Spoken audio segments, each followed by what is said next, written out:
à George Sand.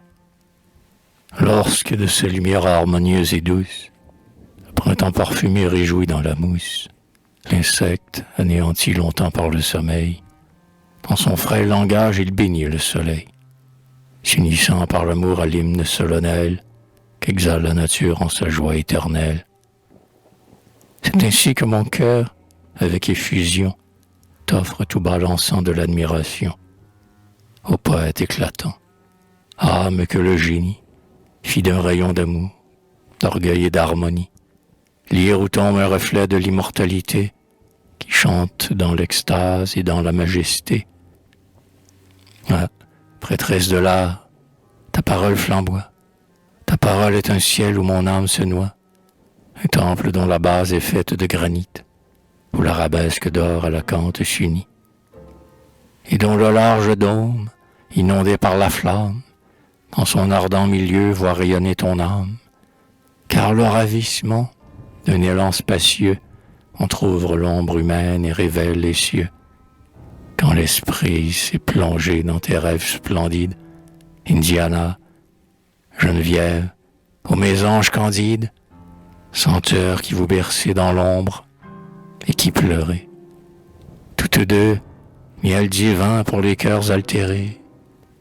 Geneviève, Indiana, fleur charmante et frêle, d'un séraphin pensif formiez-vous les deux ailes, avant que dans son cœur le poète immortel ne reçût vos parfums qui lui venaient du ciel.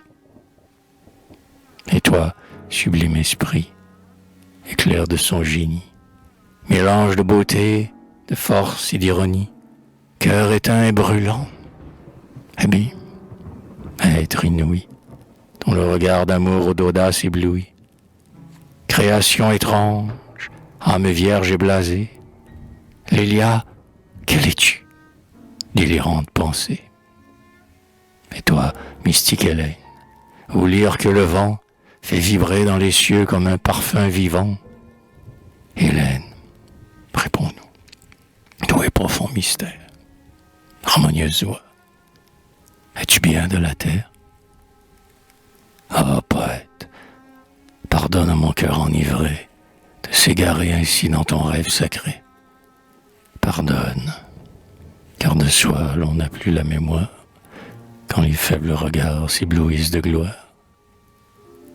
Car, lorsque de tes chants magnifiques et doux, le retentissement se prolonge sur nous, il faut, tout débordant d'une extatique fièvre, se suspendre pour vivre au souffle de ta lèvre.